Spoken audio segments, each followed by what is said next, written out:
composing journey started when I was in 6th grade, when I was playing trumpets in band class. And every single time we had a concert before, they would expect us to get there maybe an hour before the concert actually happened. But I always asked to go a bit earlier because I knew that there was a piano there, and often I spent the entire time in the room with the piano, learning how to compose, just playing around with the piano to see what music was made of. And from there I was just having fun with music. But the time that I really decided to become a composer was when I saw my first in-person live concert with the local orchestra here, the Yakima Symphony Orchestra. They played Beethoven's Ninth Symphony, and wow, that is such a perfect piece to start with if you want to get into music, but also it was enough to push me over the edge to say, yes, this is what I want to do. Because before I fell in love with Beethoven, listening to the symphonies, conducting with my little pencil for fun, because it was just so powerful. But when I was in that concert, I felt like I actually met Beethoven. It was extraordinary to see what music can do to you, and it was in that moment where I realized what music was really for. It was music that was supposed to be experienced, So I did say that I play trumpet in band, but I do not consider that to be my main instrument. I consider piano and violin to be my main instruments. Now, on the piano, I am an improviser of music because I had 1 year of education, but then 2020 hits, and that's when the pandemic happened. And in the time that we were in quarantine, I was stuck with a piano, and I loved it too much to just say no to it, so I started composing music on it, and I haven't stopped since. Now, with the violin, I do have an instructor. Her name is Laura Schackler. She's the second violinist at the Yakima Symphony Orchestra. And now that I love doing those lessons because she is an amazing educator, and I love working with her to learn about music. And she's just a really amazing person overall. And with violin, it is certainly a challenge, but I love it for that because there's so much you can do with it. There's so many possibilities. There's certainly things you can't do with the piano. And also, I learned it so I can learn how to write for string instruments, and also so I can get into my youth orchestra, because that has taught me an enormous amount about orchestration and really orchestral rehearsal in general. How does the music really work when you go send off your scores, right? And plus, that was when I also got the opportunity to rehearse one of my pieces, my piano concerto there, which of course was improvised, but I memorized that piece, and that's how all that happened. And from that, I learned so much, thanks to learning the violin and my incredible teacher.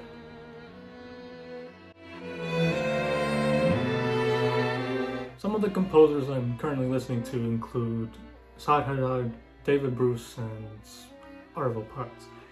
Now, David Bruce was one of the first composers I discovered because of his YouTube channel, which is extremely educational, not only in music, but in contemporary music. And I love his music because it has certainly an experimental side. However, there's a lot of character in the music that I admire. And I admire the balance of those two worlds in his music, and I have learned much from him for that. Now, in contrast to him, there is Saad Haddad, who is more leaning towards the more experimental kind of side of the contemporary world, which I find very interesting. Because of his harmonies and because of his instrumentation, there's a lot of things you can learn from there, and a lot of things to learn from the direction that music is going right now, which I'm extremely interested in, and it's very thrilling. Now, Arvo Pärt I discovered through a rehearsal of one of my quartet pieces, because one of the musicians said that my music reminded them of Arvo Pärt. And I did listen to it, and I did agree to an extent because of the harmony, the way that he approaches the harmony, and specifically harmonic textures. Now, in the beginning of last year, I had a major problem with music, and that was not being able to produce enough of it. And that was because I had a lot of doubts when I was composing. Every single time I went to compose another piece, I rarely finished it because I thought that if it wasn't perfect, there was no point in finishing it. And that was a major problem because that diluted my progress completely. But that changed when I went to a violin lesson, and my teacher asked me to write a quartet, which was to be played at my recital. That was a major moment for me because, one, no one had ever asked me to write music for them, and two, that was the first time my music was going to be played by real musicians. So of course, I said yes to this outstanding opportunity, but because of that, for 3 months I was struggling to write music.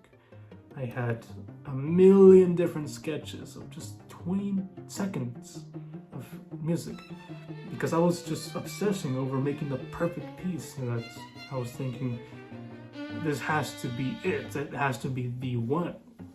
But the moment where I overcame my problem was when I realized I don't know when it's going to be the next time I get an opportunity like this, and I may be just throwing it away doing this. So I decided to write what I could and write what was most honest to me. And that was what let me write the entire quartet. And I called it Portrait Number 1 because it was a piece that I felt was very defining and the first piece to lead into the voice in music. And it was very special to be in those rehearsals and listen to music come to life. And on top of that, I even advanced in overcoming my problem when I went to the youth orchestra and I composed my own concerto for the concerto competition. And I knew that if they were allowing me to compose a piece for them, I could not mess it up. Not in that I could not make an imperfect piece, but I could not give up so easily to do it.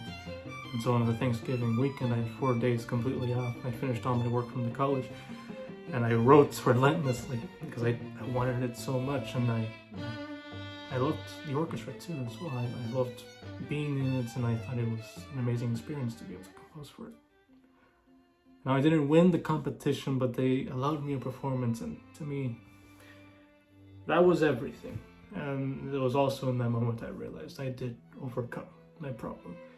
And I was finally in a state where I was a successful composer, making actual moves in music, actually getting things done and having performances.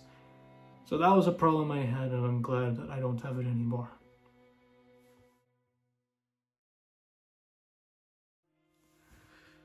I look to NEC with an extreme interest because it has something that not many other conservatories have, which is an outstanding community. And what I mean by that is that you can go to a lot of other conservatories and you'll be fine because you're going to learn more about music and of course you'll be more educated.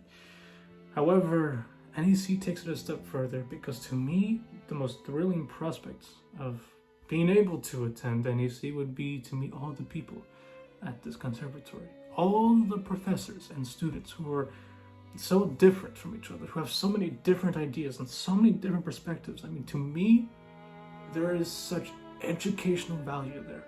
And I think that is perfect for a conservatory, for music in general, because music is a journey where you will never stop learning. And I love music for that. And I think the perfect way to keep learning about music is to learn with other people. And to me, I have found the most joy in doing that so far in music. So for that, I wish to attend NEC. For that, I wish to be able to meet people who are pushing the boundaries of music, who are really excited and passionate about what they do. To me, that is just the most beautiful thing that a conservatory can have.